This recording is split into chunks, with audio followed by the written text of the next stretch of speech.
everyone, and welcome back to this month's edition of Stock Talk. Of course, I'm here with Melissa to discuss dividend ideas with a twist for the investor. So, Melissa, thanks so much for joining me. Ashley, it's great to be here with everyone today. And as of late, dividend-paying companies have been really popular with investors due to market conditions. Definitely, actually. The dividend story we've explored in a lot of our Stock Talk episodes just because it's the most appetizing for investors. Reason being, they're all looking for a little bit of a safe play in their investments with these recent market conditions we've all experienced. That's great. And how did you create this dividend strategy? For today, we actually took the top 100 Canadian stocks in the CPMS universe based on trading volume and with dividend yield. We further selected these stocks with the top 20 based on their dividend yield ranked from highest to lowest. We then have put a payout ratio, a maximum of 80% on these stocks, to just ensure that these companies have enough operating cash flow earnings to increase dividends should they choose.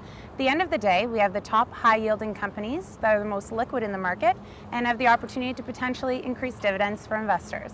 And the results look really good for the dividend investor. I have here listing companies with yields ranging from 4.4% to 8.3%.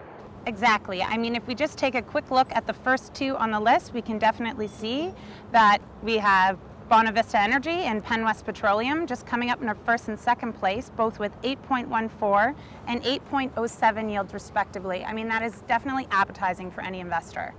So Melissa, now that we have a list of securities that match our screening profile, how can we test these ideas historically to see how they would have performed in previous market conditions?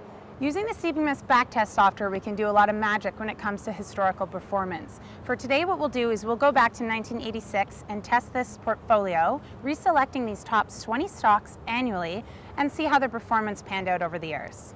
That's quite impressive. Yes, and the backtest results are even more impressive.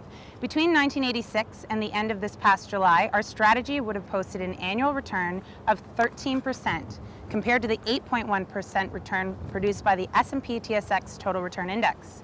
This hypothetical portfolio would have generated positive returns in 23 of the 26 years, while the benchmark only had 18 positive years in comparison.